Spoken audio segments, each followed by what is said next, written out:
and welcome to another Faye and Tom's Divorce Coaching Podcast episode. And I'm really excited today because we've got two experts joining our podcast today, and that is Shig and Paul from SP Bespoke Wellbeing Solutions. And today we're talking about addictions, and Paul and Shig are experts in this because they've been through it.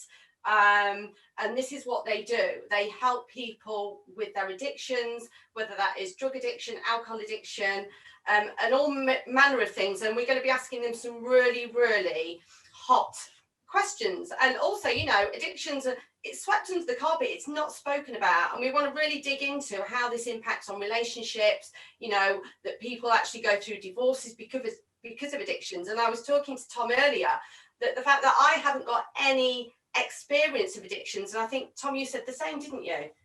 Yeah, me personally, although hopefully maybe Shig and Paul are going to tell me otherwise. Maybe I'm addicted to Zooming at this stage. But no, not directly for myself. I have a client that I've worked with. I would say that was more of, in his own words, a dependency than it was an addiction. However, again, interesting, you guys might be able to shine some light on that.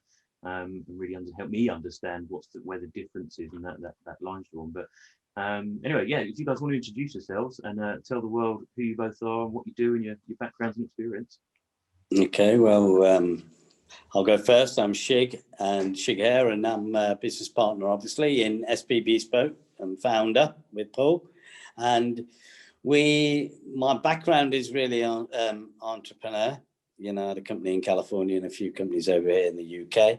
And the history, I can go on and on and on. But the most important thing is why we're here today and talk about addictions is as to what it did to us and explain to people where it could take you. And that's the most important part. And for me, I lost everything.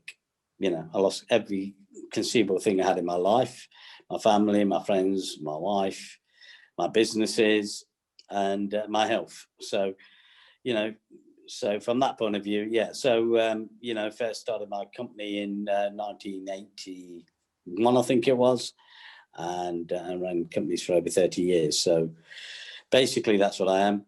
And then I've not had a drink for 15 years. So I know all about it, drinking alcohol and also the recovery of alcohol. And then I'll hand you to Paul.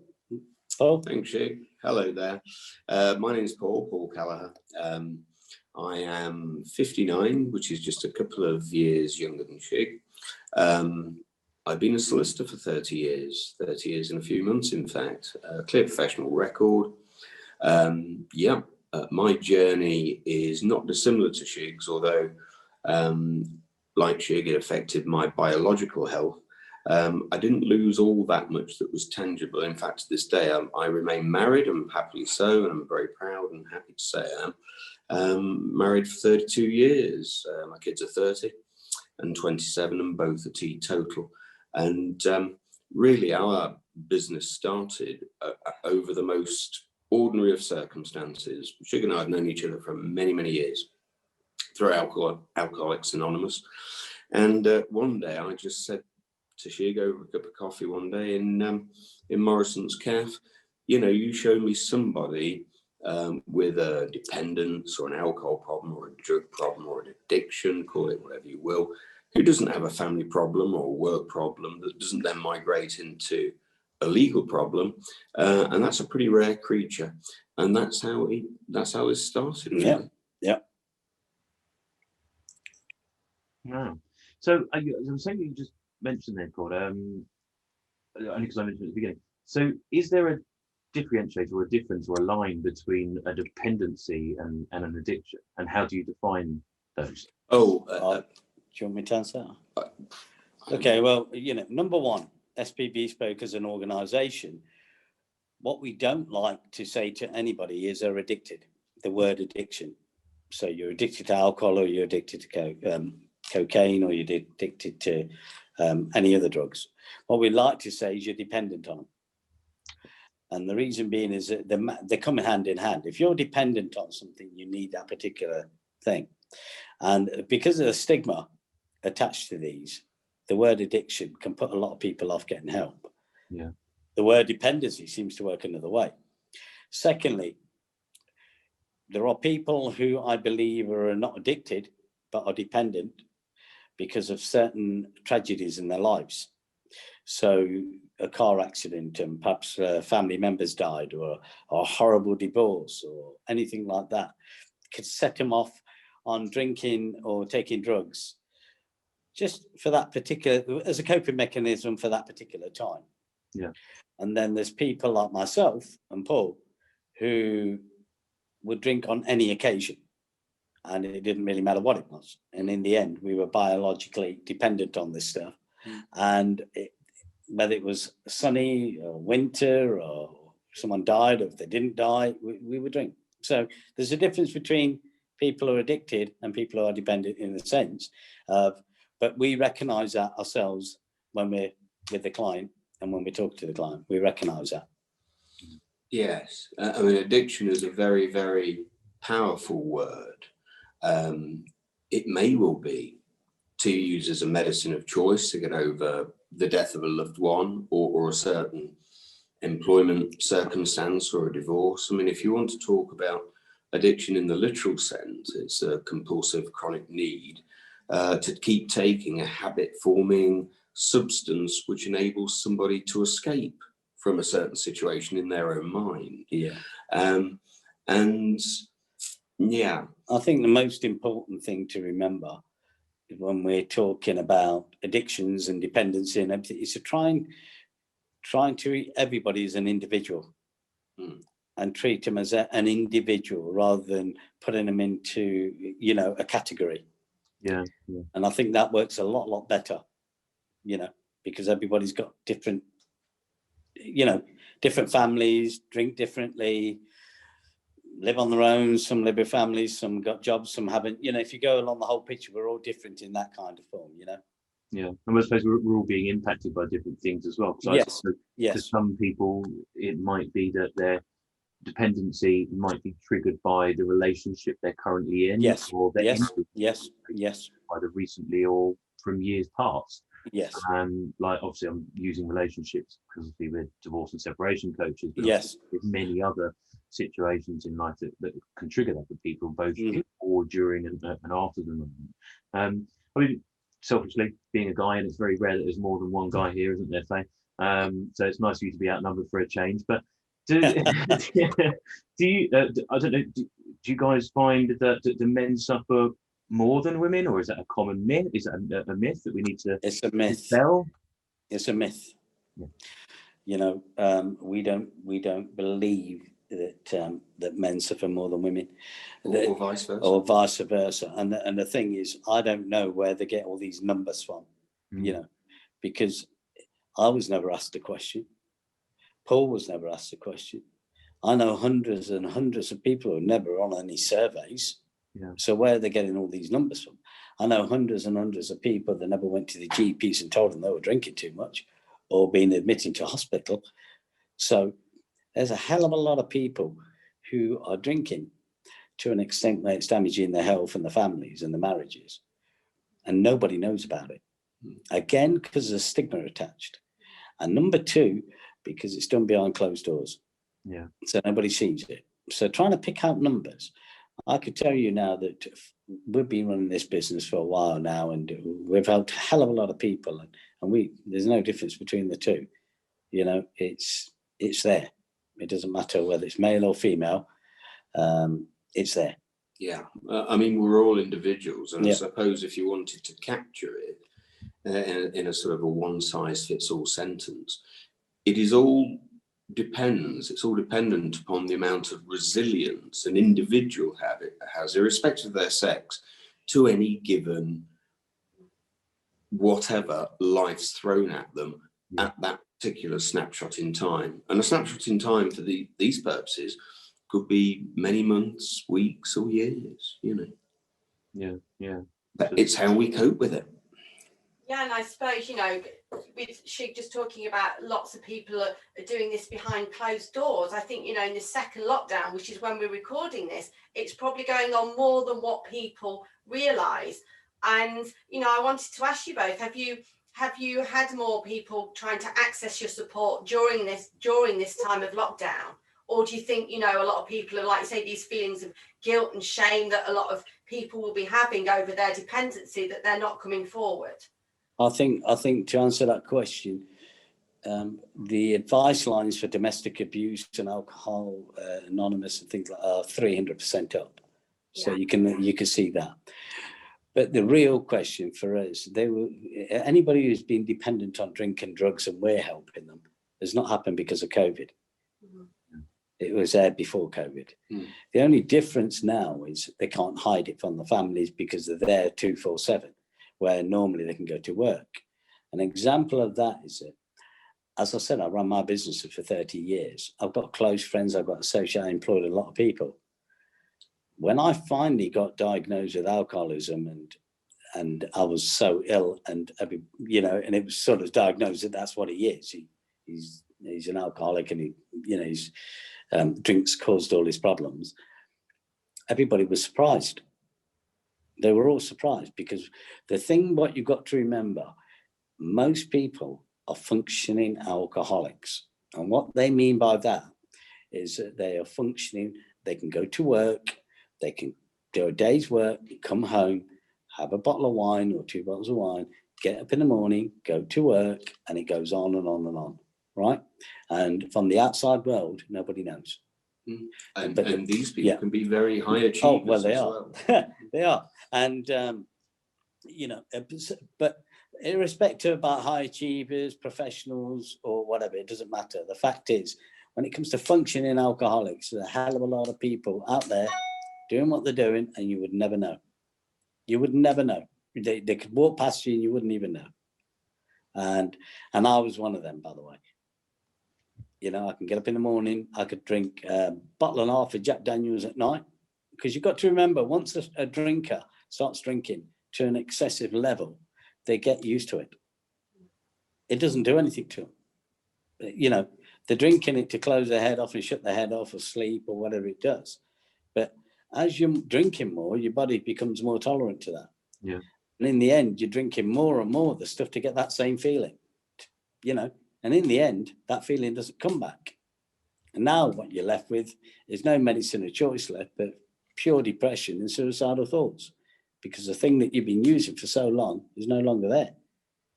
And we always say when people stop drinking and taking drugs for a long period of time, we class it as grieving.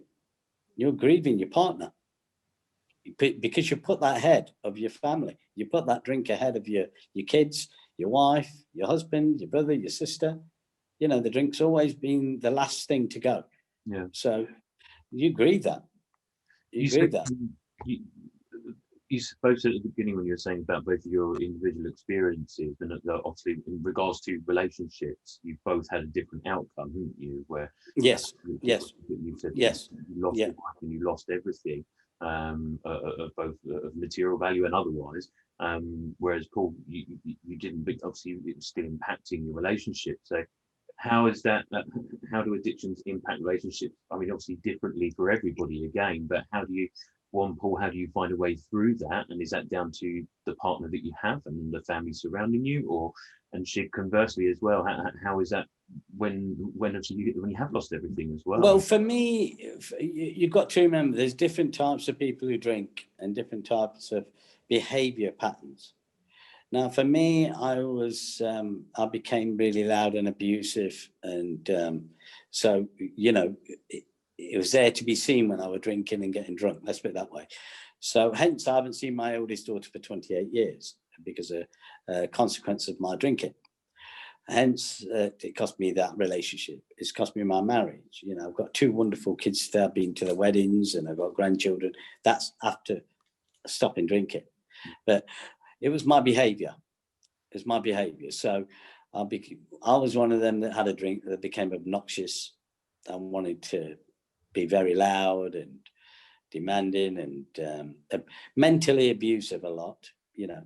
And so there's different types of people. There's other people who just get drunk and laugh a lot, you know. There's other people who get drunk and they just don't talk, you know. And Paul can, you know, so from my point, any relationship I ever had went because my drinking, and I used to drink a lot going out to the bars and clubs and You know, I became the oldest swinger in town, you know, but, you know, where so everybody's drinking is different patterns, isn't it? And Paul, you know, you want to talk about yours? For my own part, Tom, I think I was incredibly lucky because my wife recognized it as an illness. And once you can recognize something as an illness, as does the World Health Organization, alcoholism is an illness, medically recognized all over the planet. It was a question of, let's roll our sleeves up, let's get you well. You see, an awful lot of people demonize people that drink or drugs. And just to share this, I have never, ever taken any non-prescription drugs, and neither has she. You know, alcohol was our demon, if you know what I mean, our medicine of choice. So it's very easy to understand how people can become so embroiled in a pattern of behavior, which ultimately is very self-centered, because they don't have the resilience to deal with whatever it is they can't deal with. So they find that form of escapism in a bottle or whatever. And Shig is quite right. That glass and a half or bottle and a half or whatever it may be of wine or beer or spirits, at the end of the day, that becomes more and more. And the end of the day becomes earlier and earlier. Shig was never a lunchtime drinker. I was never a lunchtime drinker. But ultimately, you can cross a line which is invisible, and you don't know you've crossed it until you realize that your behavior is wildly different from how it was, say, 6 months earlier or a year earlier or whatever. I think, you know, with, you know, Paul saying, and, you know, obviously I know his wife, she's a fantastic lady. You know, they've been together for many, many years. Not to say that she didn't get ill through this, and not to say that she didn't worry through this, you know. But he's one of the fortunate ones that she stuck by him. Yes. Well, you know, mine didn't stand a chance, I'm afraid, because I wanted out. You know, I wanted to drink. I if anything, I was pushing them out. You know, because they were affecting my drinking. You know, they kept moaning and groaning. I wanted my drink more than I wanted them in the end. Looking back at it, don't make any sense to me.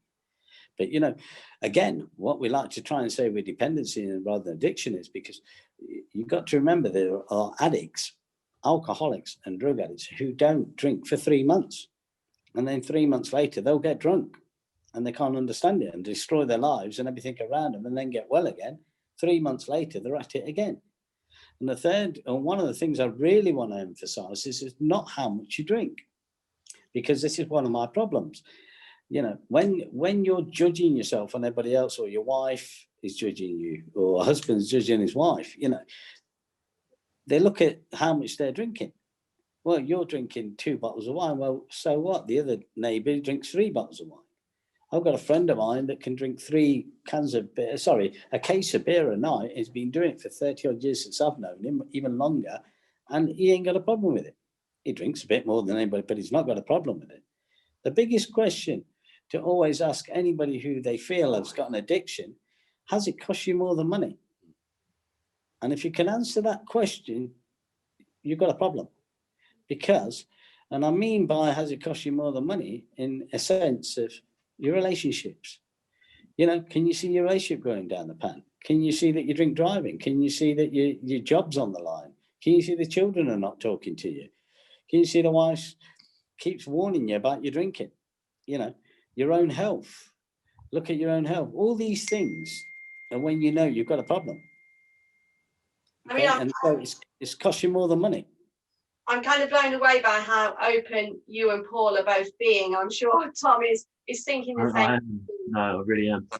I've even made a note that one question there: has it cost you more than money? Like that is really that's on our website. We question. quite openly put that on our website. If alcohol or drugs has cost you more than money, you have a problem. We go as far as to say this podcast as well, Shig. Yeah, we actually say you're addicted. Actually, yeah, you know, and you know, again, you know, I know this is all about divorce and separation, and I'm so glad we're here talking about this, because you talk to a gentleman who's sitting next to me who's never been divorced, and which is a great story to tell to people, and you're sitting to to another gentleman who's here telling you that he's been through relationships and they've gone. Yeah. I mean, I remember my wife saying to me that bit by bit, inch by inch, you're stripping the love away from me. You're taking it all off me. And I kept thinking, well, it'll be all right tomorrow. It'll be all right tomorrow. Until it finally came to a point where there was nothing left. There was actually nothing left. She'd got no feelings for me at all. She'd had enough. It wasn't an argument. It wasn't beating each other up or anything like that. It wasn't police or anything. She just had enough. Years and years and years of not stopping, or years and years and years of not seeking help. It's interesting because when you were talking, Shig, the one question I wanted to ask you when you said I lost everything, when did you get that realization that actually your alcohol dependency had cost you everything? When did that happen for you? Well, okay, well, it was happening for a number of years. You know, I'm ashamed. I'm not ashamed about it. I'm ashamed of my past, but I'm not ashamed of who I am today. But my past defines me, I'm afraid. So when I say I haven't seen my daughter for 28 years, it's actually 29 years now. She's 39 this year. It's a consequence of my actions. That wasn't enough to tell me I've got a problem. My first drink driving offence was at the age of 19. That didn't tell me I'd got a problem. Everybody gets done. Since then, I got 2 more drink driving offences. And still, you know, since then, my marriage broke up and, you know, bankruptcy and things like I could see all this happening because people would not put up my behaviour. My workforce had had enough of me. The businesses, which were quite big businesses and earned a lot of money, they, bit by bit, they were being damaged by my drinking. And what I mean with my drinking is because I was forgetting what I was doing and it was complicated, but it got to a point where I started becoming unreliable in business and didn't want to get up out of bed and things like that. So I knew drink was my problem for a long, long time. The realization of when I lost everything and I knew I lost everything is when I tried to commit suicide because I just didn't like me anymore.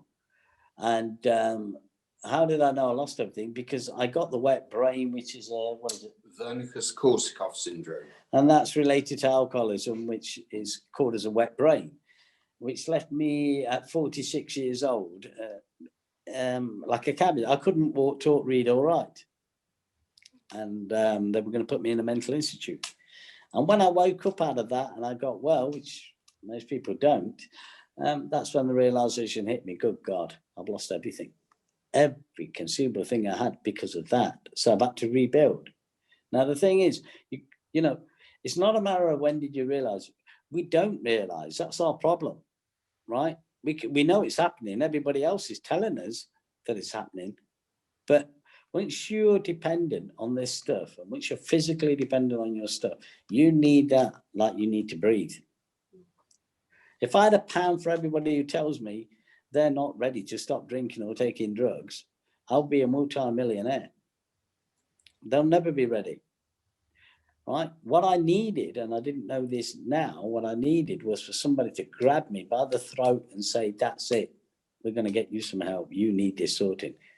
Because when you ask somebody who's drinking too much or taking drugs and they're really dependent and addicted to it, that fear of taking that stuff off them, they're not going to stop. They're going to say, oh, no, I'll be all right. I'll be all right. I'll sort myself out next week.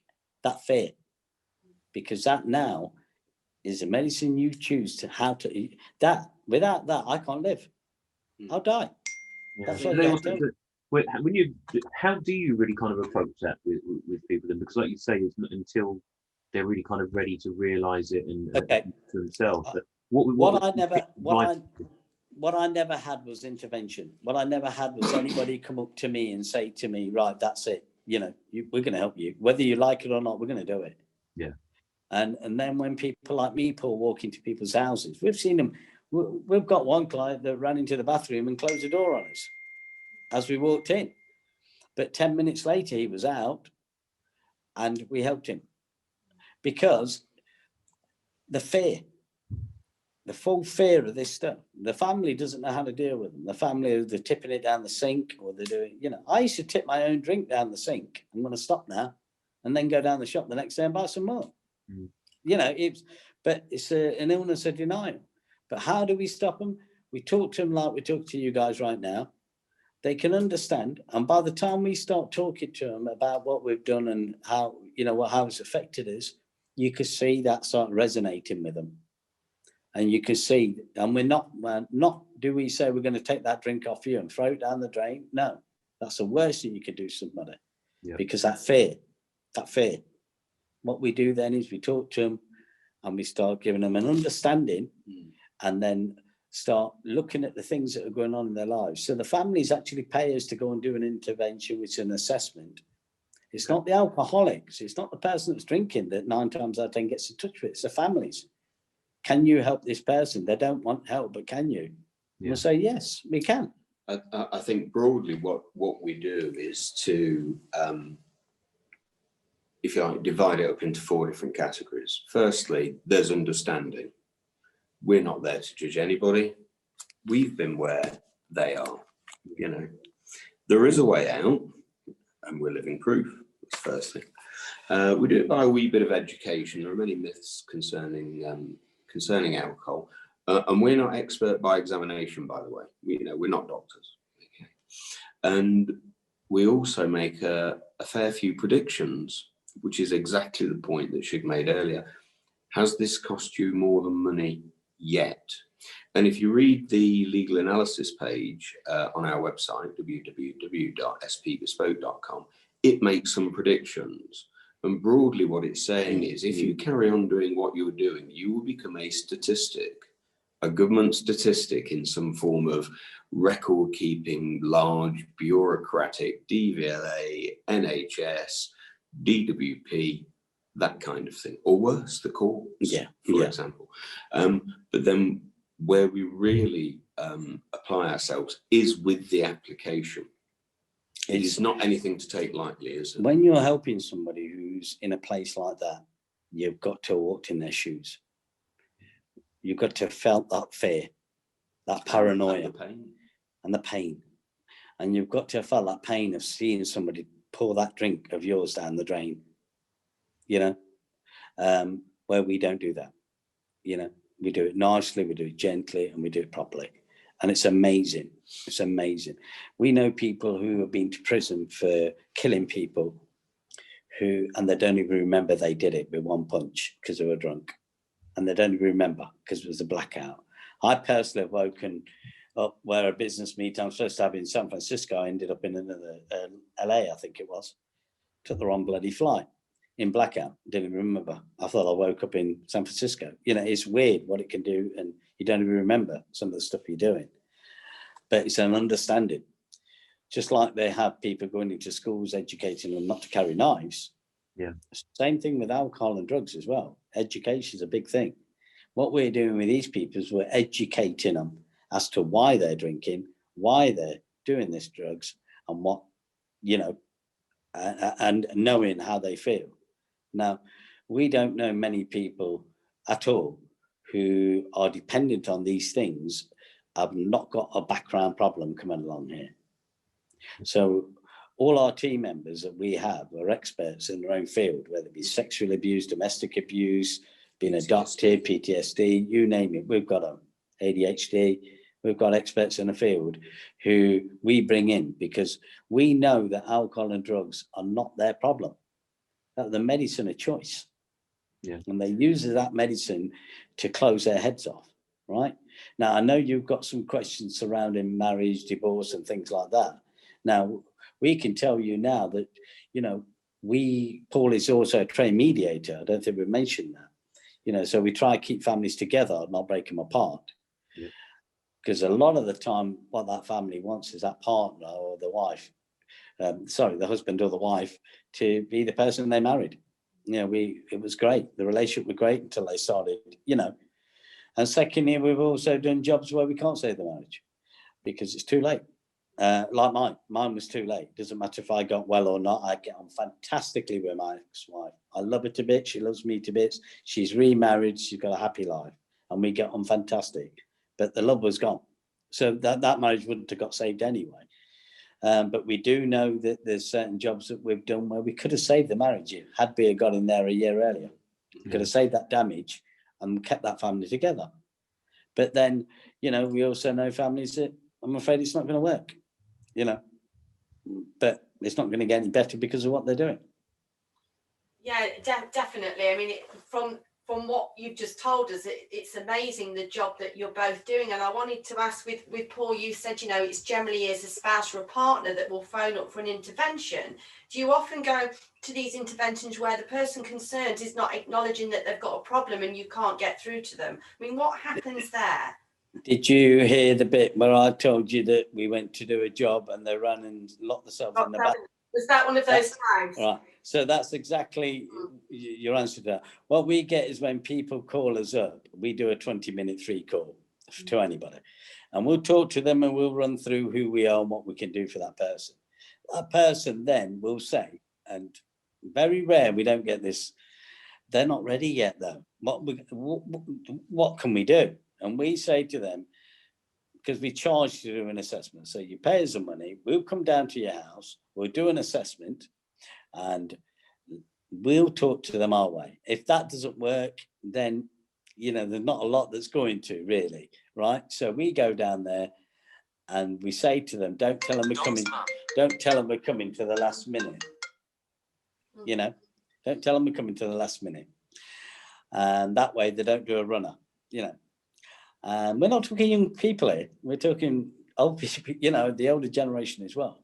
But by the time we've sat them down and start talking to them and tell them that the family's just paid us X amount of hundreds of pounds for us to be here, to talk to you, you know, we didn't just walk down the road and say, oh, I think somebody drinks in our house, we'll go and have a chat with them. You know, they've called us in here, they paid the money. You might as well listen to us for a few hours and see if we can help you. Yeah. And that works. And possibly the key psychological point is that if husband or wife or mother or cousin or whatever telephones, they're doing it for the right reasons. They're doing it for very humane reasons.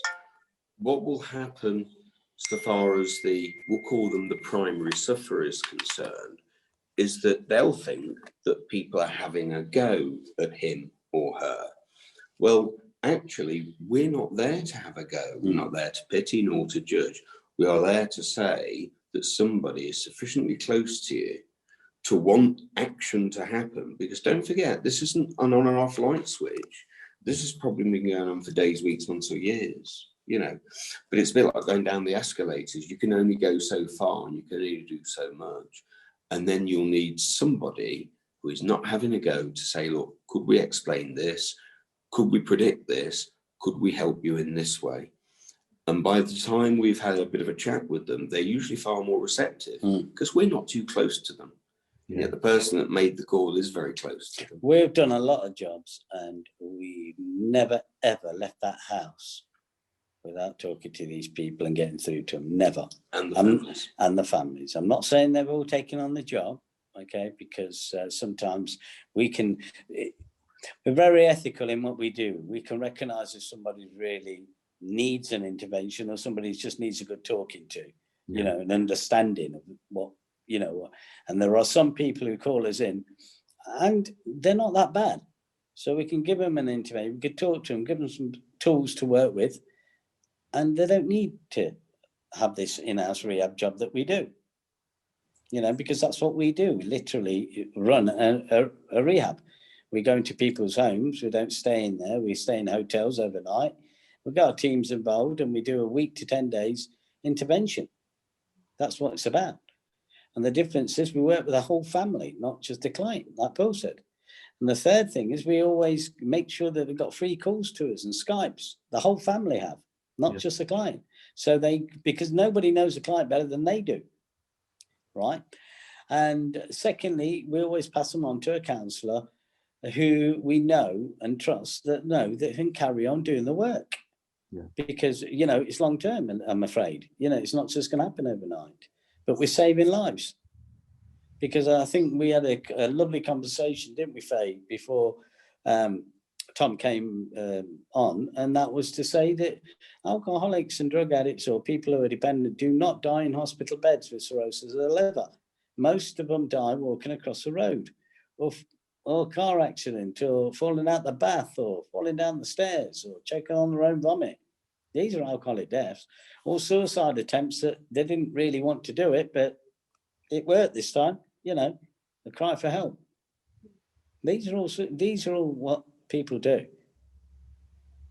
So what kind of early signs could people, because you mentioned earlier about most alcoholics functioning alcoholics, and they kind of carry on with their normal working day and the normal routine. So, and again, just in the situation of, I suppose, Faye and I working with someone that's going through a challenging time in a relationship, what could some of the initial signs be where someone might be thinking, actually, I need to reach out to Paul and to Shig?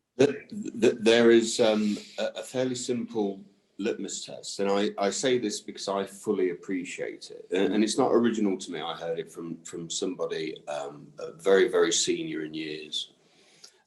We don't particularly use the word alcoholic. We don't particularly like the word alcoholic, but if that's the word we're going to use, but an alcoholic is somebody whose drinking leads to serious life problems. And then the other, you wanted to say about recognizing the signs, didn't you? Yeah. Okay. There's no way in a million years that you could, even though I was a functioning alcoholic. But what I mean by functioning alcoholic is that I'm not drinking when I'm going to work. I'm not drinking while I'm at work. I'm not drinking, I'm drinking when I come home. Right. So how to recognize is quite simple, because the family can see it themselves. They're the ones that are there to see it. They can see that this person is not now showing any interest in the family, is not drinking more than they should be, slurring the speech, and all the rest of it that goes with it. And it comes with everything. It shows, you get a little bit untidy in your appearance. You start losing weight, you're not eating properly. Your eyes are bloodshot. There's so many signs. But normally, it's just a normal, simple things that they can see that person is reacting differently to what they were before. Yeah. And so I could go in the morning, do a full day's work in my office, come back again, no problem. Nobody recognize, because I'm not doing anything differently. But when I got home and started drinking, you could see it. I wasn't showing interest in the children. I wasn't showing interest in the marriage. I wasn't showing interest in going out here, there, and everywhere. It was too much for me. I was more interested in having a drink. I think also drinking furtively. I'm told that the French have a wine culture. It's a very healthy thing. Children of a certain age and a little bit above will be encouraged to have a glass of wine because there's no skeletons in the cupboard. Yeah. It's not a problem. But if people start doing things furtively, maybe they start concealing drink, or maybe they're starting to be a little bit ashamed as to how much they're prepared to admit that they actually drink. Okay. And people hide or conceal drinks somewhere. They might spend more time in the potting shed or in the garage, and and then have a drink when they come back in, but only to find that there's been something stashed away in a shed, in a guinea pig's cage was one of the ones I heard once. The garage. The thing is, what the number one thing that comes straight out is a line. Line of how much you're drinking. It's a sheer line of how much you're drinking. And like Paul says, it's very common for people who are drinking in closed doors with their partners to hide the drink from their partners, hide how much they're drinking, fill it with something else so it doesn't look that bad. Buy 2 bottles of wine, hide one, drink one, and then just pretend you only had one. It goes on and on and on. There's so many different scenarios, but a lot of the time you can tell in someone's behavior. Because if you're drinking too much, it will show. Yeah, it will show. And so there's so many different options we can look at, and as to the behavior change and things like that. It can go on and on and on. Behavior change, it can be different people react in different ways. Obviously, if you're like me, who was abusive, who was loud when he'd had a drink, you could tell straight away. My wife says to me, many years ago. She says, I used to like you when you came home from work. Sorry, I used to dislike you when you came home from work because of your mood swing. And then when you'd had a couple of Jack Daniels and Coke, I really liked you because you were right normal like you are. And then on your third one, off you go again, and I hate you again. You know, it's a personality change, and we all do it. You know. And also, if you're talking about sort of a matrimonial household, a marriage is a union, and if one party to that union is doing something too much too often, such that the other one becomes dissatisfied with it or dislikes it, then that's a problem. And Shig's quite right. Whether or not it's 3 glasses of sherry, 3 bottles of Jack Daniels, or whatever, it doesn't matter. It will create disharmony. We have to take the myth away as to the consumption of the amount they drink. We have to. And that's why there's a lot of people out there still drinking, because they don't believe there's a problem. It doesn't matter. Some people could drink a glass of wine a night. It's too much for them. Yeah. Some people can drink a bottle of wine. It's too much. So everybody's levels of intake are different. Right? Yeah.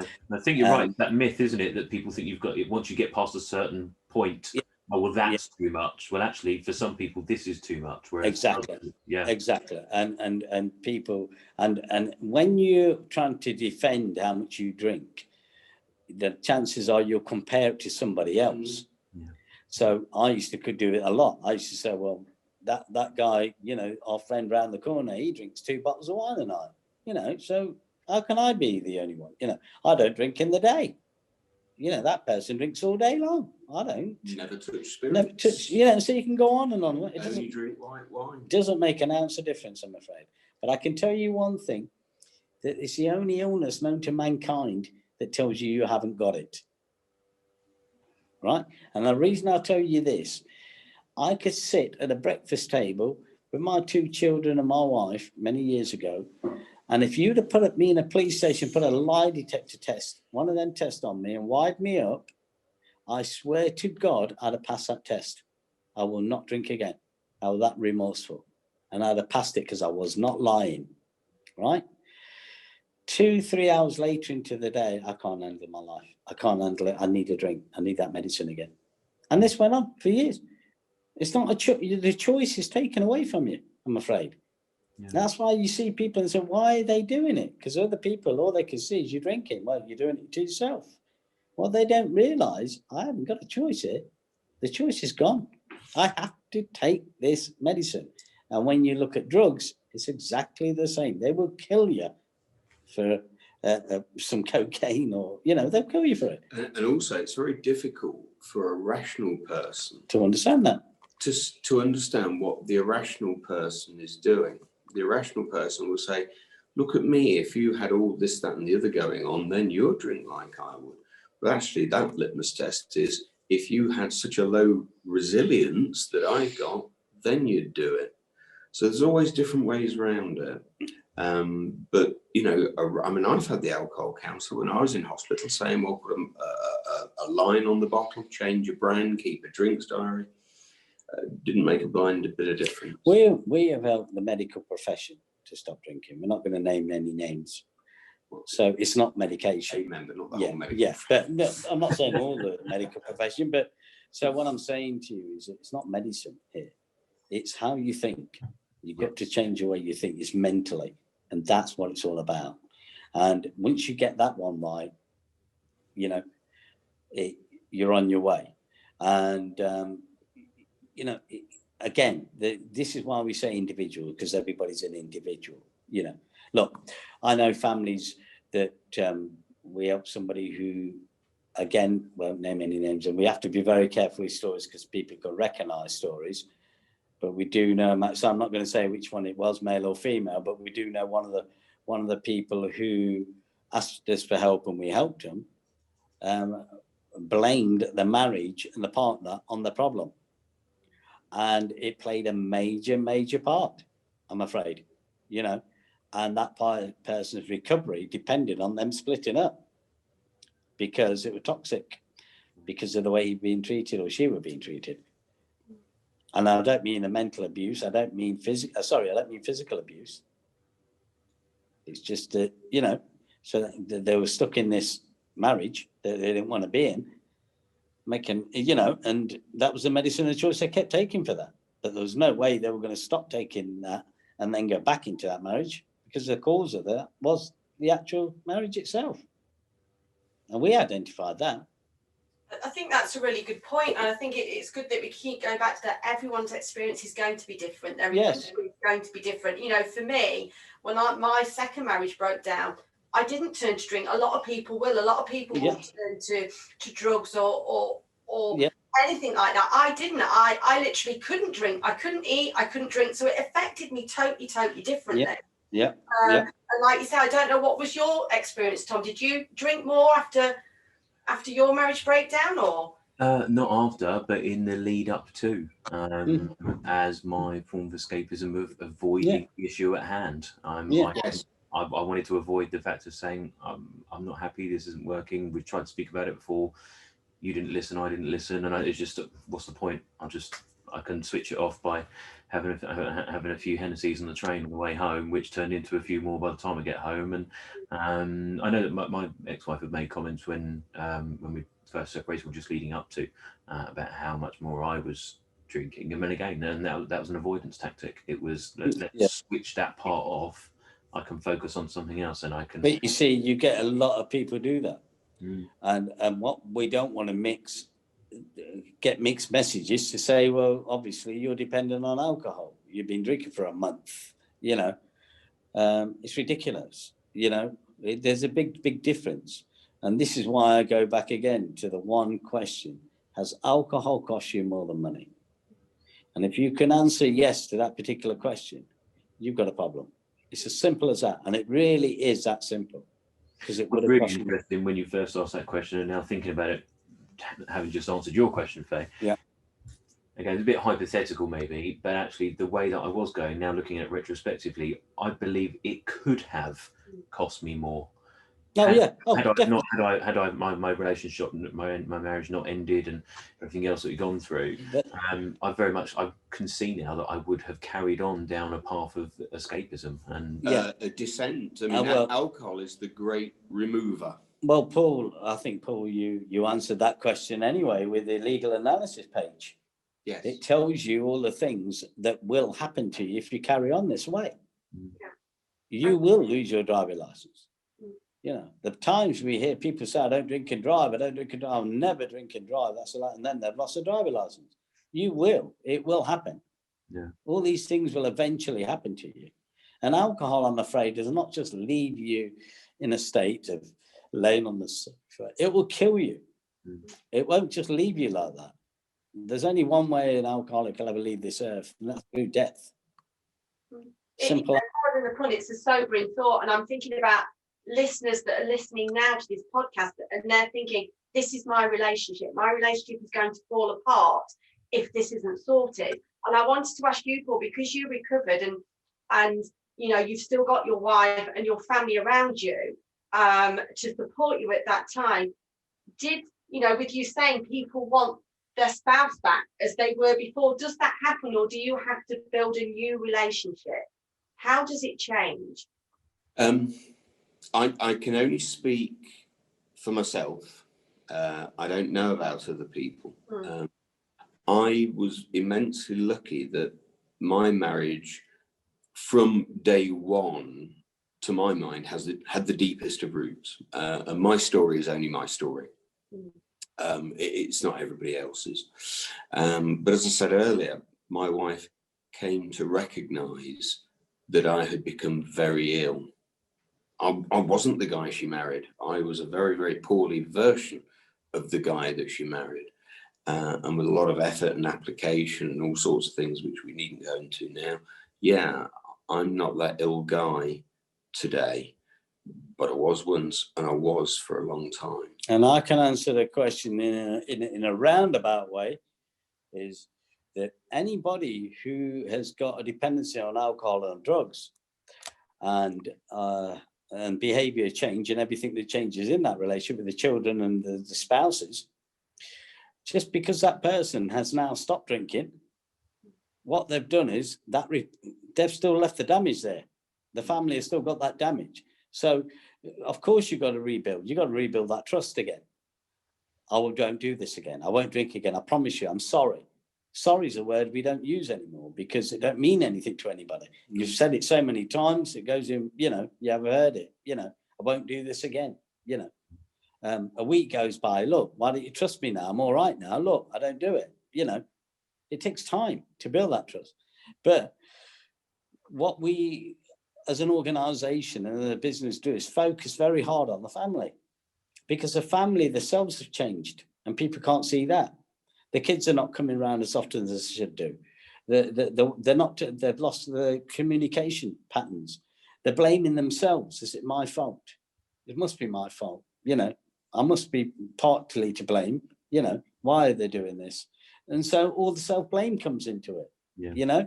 And so they're blaming themselves, and then they're enabling the drinker because they're saying, right, come on, you're not going to drink 4 bottles of wine tonight. I'm only going to buy you 2. So you're enabling them now and trying to control it yourself and trying to fix that person. And normally marriages end and relationships end where that person has had enough. They've done everything in their power to fix you. They've asked their friends, they've asked their relatives, and you're still not getting well. And it's the end of the line. What they should have done was get the professionals in first and foremost to deal with it. And that's what we do. We like to get in there quick. Intervention is the key to this. That's what saves marriages. That's what saves families. That's what keeps families from splitting apart. Get in there early. See the damage. See what's going on. See that something's not right with their consumption of alcohol or drugs. And we've got to do something about it before you lose your driver license, before you lose your job, before you lose your marriage and your access to your children or whatever. Because it happens. And also, and Shig says quite rightly, before you lose your driving license or your job or your marriage, but there's no hard and fast rule to say you only ever lose them once. Yeah. So anything to do with, why not get to know the nature of your illness? That's what I always say to people. We're talking about alcohol and drugs here, but if you was to talk to somebody about cancer, they'll be able to tell you exactly why what that cancer is. They've done all the paperwork. They've done all the work on themselves to figure out what the chemo is and, talk to the best doctors, haven't they? They've done all the homework on it. You talk to somebody who's drinking or taking drugs, they've done no homework on their illness. Yeah. None at all. All they know is how to drink it or how to smoke it. That's it. They don't know anything else about it. And they don't want to know, because that's the medicine of choice. Once you've taken a drink, you sit down and you think, oh, God, it takes all that stress and anxiety and worry away. And when that pain comes back, well, have another drink. You're not actually dealing with that pain. You're not actually working on yourself. And that's what it takes to get well, I'm afraid. You have to go through the pain barrier to get well. Yeah. It's not, and that's why people don't do it, because they can't stand that pain. They can't stand that physical, mental torture of stopping and going through that. They'd rather have a drink and say, well, I'll do it tomorrow. No, I think what you guys both do is absolutely amazing. It's fantastic. Yeah, and we're not saying we're the cheapest guys in the world. We never aim to say that. Our prices start at around 5,000 plus, for 5 days, 6 days, and it goes up from there. But what we're doing is we're saving people's lives, we're saving people's marriages. If they adhere to what we're doing, and we've got a pretty good success rate, is they will save that money inside a year of not drinking and drugging. So they get the money back. Yeah, and they'll get their life back. It's an investment in themselves. Yeah, they get their life back and start feeling better about themselves, and they won't recognise. I don't recognise me today as to the person I was when I was 46. He's a stranger. So when I'm talking to you about my marriage, and when I'm talking to you about all the negatives in my life, and losing my businesses and driving, it's amazing, isn't it? In 15 years, I've never been prosecuted for any criminal offence. I've never done anything wrong. I don't talk to people in a manner that they want to hit me, and my relationships with my children and my grandchildren and my parents. I mean, I came from an abusive background anyway. I was abused as a child, mentally and physically, with my father, bless him, who's passed away. And, I never wanted anything to do with that man. Never. And I became the same person where the family didn't want anything to do with me. And yet when I got well, I nursed my dad for 10 years before he died with love and affection, because I understood what he was going through. I understood the nature of this illness and why he was like that. Do you think your kids now obviously understand that as well? I mean, I know that you've mentioned. Oh, they've got a good understanding, because anybody who's been through our journeys, I mean, Paul's children are teetotal, aren't they, Paul? Mm. Mine love a drink here, there, and everywhere, but they're great. They're great. But I tell you what, they don't lose, and that fear. Even after 15 years, if I mention to my kid, well, they're not kids. I mean, Nikki's 30 odd, Daniel's 27 or 28 now. And if I say, oh, it'd be nice, let's have a beer together, you can see the faces change even after all that time. It never goes away. No. That fear of, good God, please don't, whatever you do, don't do that. And we are fed up to the back teeth, guys, of people putting plasters on people. We are fed up at the back teeth for taking people's money and saying, there we go, you're fixed, go home. And then drinking again, heartbroken. Yeah. We're fed up to the back teeth of it, And so we designed a program of not getting well. Anybody can get people well, that's not a problem. It's staying well afterwards. Yeah. Confidence. That's a big one. And if you can get the whole family, this is what we do, because I know you guys are involved in divorce and separation coaches, and it's fantastic what you guys do, by the way, and your own journeys, obviously. The thing is that, where we're coming across is, if we can prevent that, great. If we can't prevent it, you've got to remember, with Paul's expertise in legal, at least we get people to see the children, get child access done properly. At least we try and do the divorce properly. So we still try and repair a lot of stuff that we can in a nice way, so it's not done in a horrible way, because everybody's lives are destroyed by that one person anyway. We've answered all of my questions. Faye, is there anything else that you still wanted to know? No, I mean, it's been absolutely fascinating to actually sit and listen to you both on your journeys, what you do. And I think, for the people that are listening, that it is out there, it needs to be talked about. There is help out there. I found it, I could talk for hours and hours on this subject. I've learned so much. I don't know about you, Tom. No, absolutely. And that whole one question that keeps coming back to me, that has it cost you more than money? And I think that's going to be on the title of this one, and we'll be sharing links for any viewers. We'll be sharing links back to As People Spoke website and contact details. And if you want to know any more, please get in touch with Faye or myself, and we'll definitely put them in touch with you guys. But it's been fantastic. Thank you so much for coming on. That was really, really insightful, eye-opening, honest. Love it. It was brilliant. Thank you so much. Thanks for having us. Thanks for having us, guys. Thanks very much. And for all our viewers, we've obviously got a few more episodes coming up with Faye and some other guest speakers on different areas. But as always, if there's any comments, thoughts, inputs, anything you want to ask us to actually talk about on one of our podcasts, do get in touch or post it in the comments, and all of our contact info will be coming up at the end of the video. Apart from that, thank you very much. Thank you, guys. Thank you. Take care.